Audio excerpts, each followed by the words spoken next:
Well, folks, there's no escaping it. It's the end of the semester and finals weeks are around the corner. So I'm going to give you about 20 seconds. I want you to turn to the person next to you, and I want you to just spend a few seconds telling them how you feel about finals week. Ready, set, go.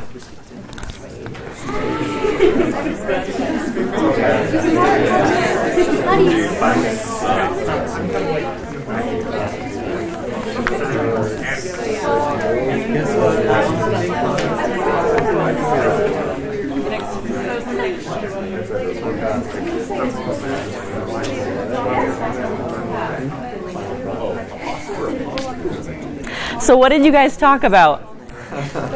In your conversations, how many of you mentioned the word stress? Any of you talked about stressful things? How many of you talked about how tired you are?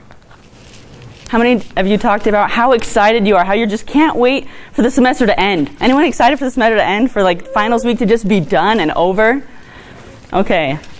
I'm glad that's what came up in your conversations, because that's actually what I'm thinking about when I think about finals week. I'm thinking about the same things, how tired I am, how it's so much work. Finals week is stressful. We just have to face that. But now I have another question for you. How many of you have a final that you actually feel prepared for? That you're not scared about, that you feel confident in taking? How many of you feel like this semester has contributed to your growth as an individual? That you've learned something this semester that's valuable? Why didn't that come up in our conversations? If there was good things to be had about this semester, as finals week being the culmination of this growth that we've had, why didn't that come up in our conversations? I find that so intriguing, that we are so prone to complain. We're so prone to just think about the negative things in our life, and that's the first thing that comes to our mind when we think about finals week. I think that's so interesting. But you all know this. You all know that we're so prone to complain. It's a big part of our society. I think in lots of the conversations that we have every day, I know that I hear it all the time. I do it a lot of the time. I complain about things because it's easy. But we know that. We know that complaining is an issue in our society. But my question is why? How did it come to be that way? Why is complaining so easy for us? As I thought about this question and did some research, I actually found some really intriguing evidence that complaining actually damages the brain, and that there are reasons why we're complaining. And I think it's really vital that we each understand why it is that we complain, why it is that we're so prone to do that, how that is damaging our brain, and what we can do to avoid that damage and live a healthier lifestyle. So, as I did my research, it took me to the human brain. And what I learned about the human brain as I studied what Charles Varela had did. He's a psychologist at the University of Illinois, and he said that our brains are structured for intelligent action. In other words, yes, we have impulses and drives and things that motivate us to protect our survival instincts, but our brains are structured to act intelligently. In other words, we don't have to just follow those instincts mindlessly like lots of the animal kingdom does. But that doesn't take away the fact that those survival instincts are present in our brain, and they are alive and well. And to illustrate this principle to you all, I'm going to take you on a hike. So come with me on a hike. The sun is filtering beautifully down through the leaves. There's flowers everywhere of every color. The birds are singing, almost serenading you to sleep as you're on this hike. And it's beautiful. You're being bombarded by just hundreds of wonderful positive stimuli, and now you're being chased down by a bear, and suddenly your brain doesn't care one iota about all the positive things that you were seeing. All your brain cares is that you get away from that bear because it is threatening your survival. Isn't that interesting? And it makes perfect sense that one bear, just one negative factor, can outweigh hundreds of positive factors in order to protect us. And Professor Paul Rosen of the University of Pennsylvania calls this the negativity bias. Our brain is structured so that we respond in more magnitude to things that are negative when compared to things that are positive. And Paul Rosen actually did some research on this negativity bias and how it has influenced not only the way our brain works, but the way our language is structured. I found this so intriguing.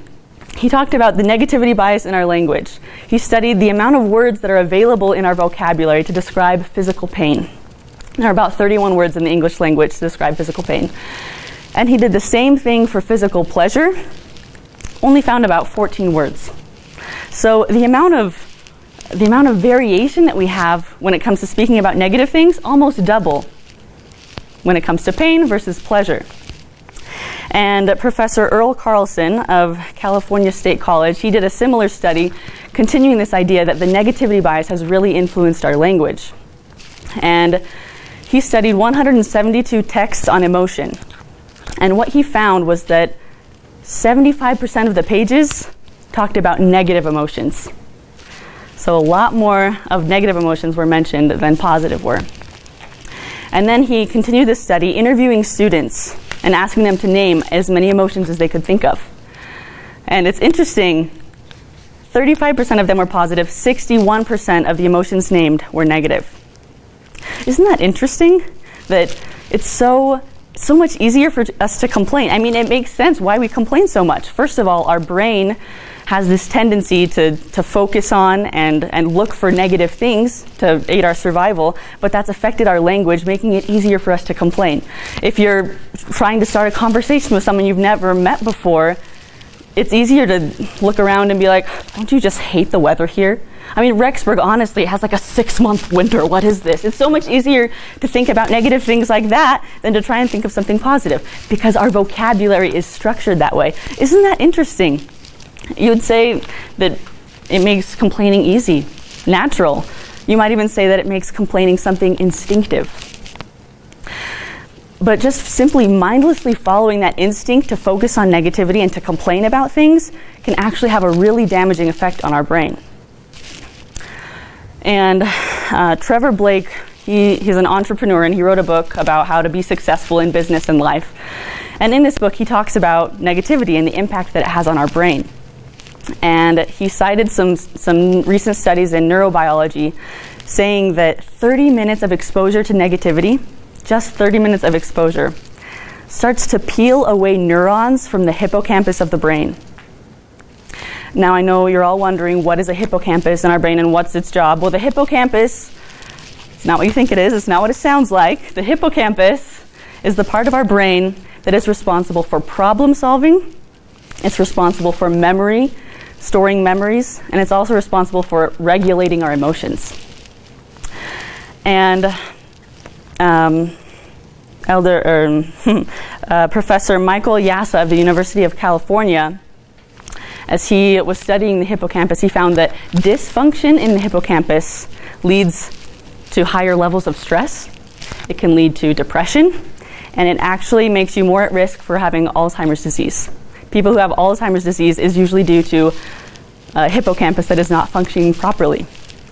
So when we complain, when we choose to complain and just follow that natural, instinctive way of talking with other people, just relating by things that are negative, when we do that, we're not only putting ourselves at risk for stress, depression, and even Alzheimer's disease, we're putting everyone that we expose that to, we're putting them at risk.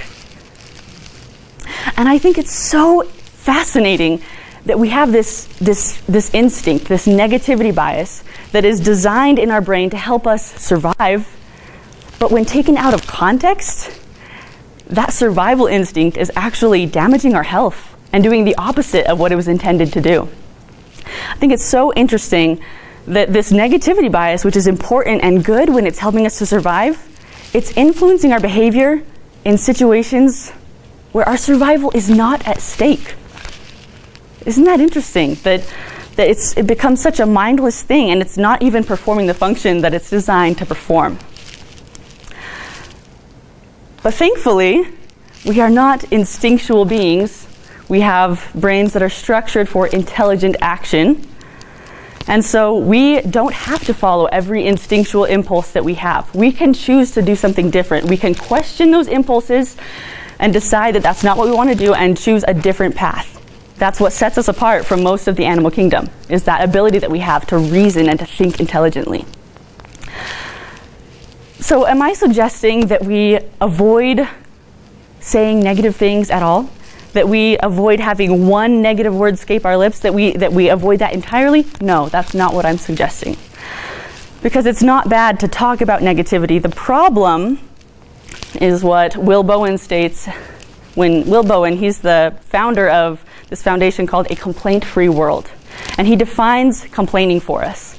He says, a complaint is an energetic statement that focuses on the problem at hand rather than the solution sought. So the problem isn't talking about negative things.